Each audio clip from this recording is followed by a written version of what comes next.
श्री विठ्ठल रुक्मिणी मंदिरात मूर्ती प्राणप्रतिष्ठा, कलशारोहण सोहळा उत्साहात साजरा. लातूर प्रतिनिधी सुमित कामदार. विठ्ठल रुक्मिणी मंदिरात मूर्ती प्रतिष्ठापना आणि कलशारोहण सोहळा मोठ्या उत्साहात साजरा करण्यात आला. पावर सांगवे येथील राजे शिवाजी नगर येथे श्री विठ्ठल रुक्मिणी मंदिरात मूर्ती प्रतिष्ठापना आणि कलशारोहण सोहळा मोठ्या भक्तिभावाने आणि उत्साहात संपन्न झाला. या मंगल सोहळ्यामुळे संपूर्ण परिसर विठ्ठल नामाच्या गजराने भक्तिमय झाला. प्रथम विठ्ठल रुक्मिणी भक्तिमय वातावरणात आणि वाजत गाजत मिरवणूक काढण्यात आली आणि यात अनेक भाविक भक्तांनी, लहान बाळ गोपाळांनी विठ्ठल नामाच्या गजरात ताल धरला. त्यानंतर 11 जोडप्यांच्या हस्ते विधिवत आणि मंत्रोच्चाराने महापूजा करण्यात आली.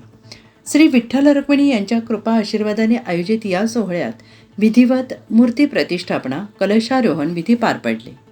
मंदिराच्या गाभाऱ्यातील पवित्र वातावरण आणि भाविकांची उपस्थिती यामुळे सोहळ्याला विशेष आध्यात्मिक महत्त्व प्राप्त झाले. आणि याप्रसंगी बाल ब्रह्मचारी दत्त महाराज, प्रशांत प्रयाग, सरपंच भीमाशंकर लखादिवे, उपसरपंच सारिका हंडरगुळे, सदस्य पांडुरंग उमाप, पत्रकार लहुकुमार शिंदे, शिवाजी सोळुंके, अनिता भिसे, सुवर्णा कश्यप तसेच सहकार्य करणाऱ्या व्यक्तींचा यथोचित सत्कार करण्यात आला. यावेळी कीर्तनकार सखाराम महाराज पालमकर यांच्या प्रभावी कीर्तनातून भक्ती, संस्कार आणि अध्यात्माचा संदेश देण्यात आला. मंदिर हे फक्त मंदिर न राहता भक्तीचं महासागर झालं पाहिजे असा शेवटी संकल्प सोडला आणि त्यांच्या कीर्तनाला उपस्थितांची उत्स्फूर्त प्रतिसाद मिळाला.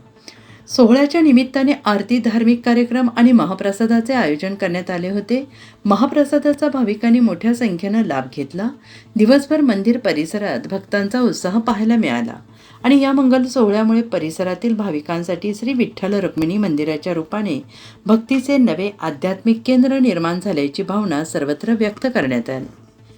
या भक्तिमय सोहळ्यासाठी सचिन गोटे, विकास राठोड, प्रसाद चापे, अनिल हजारे, स्वप्नील बनसोडे, ओम धरणे इत्यादींचे मोठे सहकार्य लाभले होते.